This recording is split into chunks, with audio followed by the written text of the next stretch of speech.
Hello friends, welcome to the next class of computational physics. In this class, we will learn two very interesting examples of algorithm and flowchart. The first is ideal gas equation. Now what is ideal gas equation? Ideal gas equation basically gives you the value of pressure or relation between pressure, volume and temperature. So PV is equal to RT is the ideal gas equation. Now we want to calculate the pressure at different volumes. What it means? It means you have to rearrange the equation. P is equal to RT divided by V, increase the value of V till it approaches to final value and calculate the values of pressure at different volumes. So let us see the algorithm for this.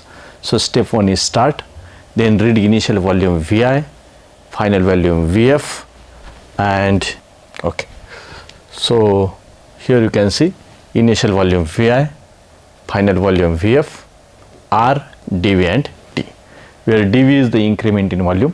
So you have to increase the volume in such a way that it approaches to final volume.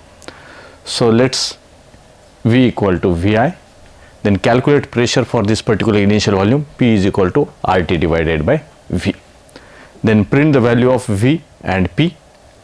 After that, increase the volume by dV and check whether your volume is less than or equal to Vf. If it is less, then go to step number 4. So your step number 4 is again calculate pressure, print the value, again increase the value and check it. Once it becomes greater than Vf, then stop the process.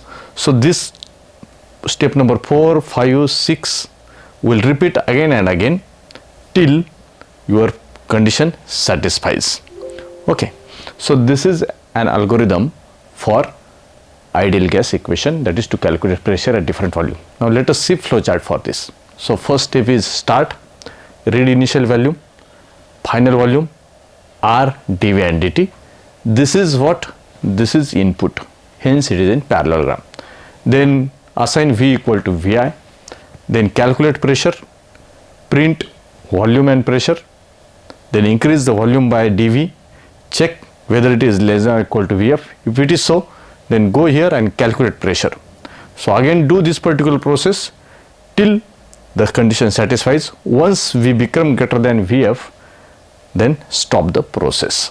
So this is flowchart to find pressure at different volume using ideal gas equation.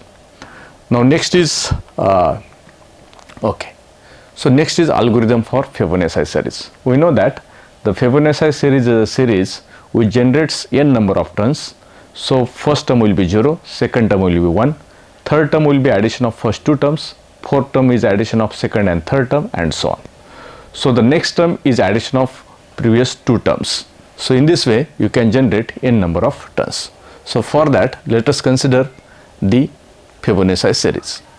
So the first is start, then we know that the first term is 0, second term is 1. So give that value. So let us see F1 is equal to 0, second term F2 is equal to 1 and count is equal to 2. Then read the number of turns which you want to generate using Fibonacci series. Let us say n. Then print first two terms F1 and F2.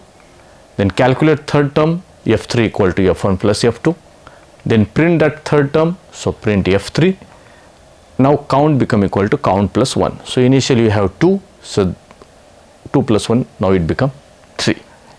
Then check whether your count is greater than n. What is n? N is the number of turns you want to generate in a Fibonacci series.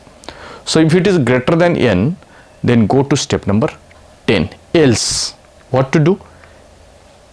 Exchange the value.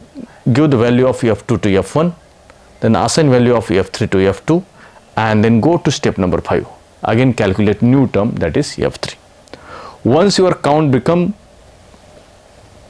greater than n, then stop the process. So till your count is less than n, the process of exchanging value and calculating new value will be repeated again and again till you approaches the required number of terms or required number of terms in a Fibonacci series. So this is an algorithm. Now let us see flowchart for this.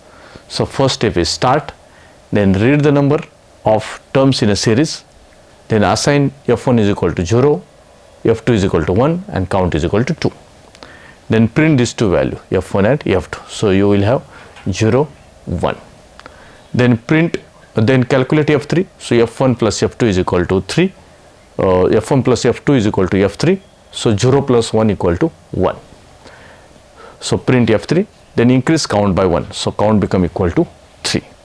Now check whether your count is less than n. If it is so, then exchange the value, assign value of f2 to f1, then f3 to f2, and do the process again and again till your count become greater than n. Suppose n is equal to 5.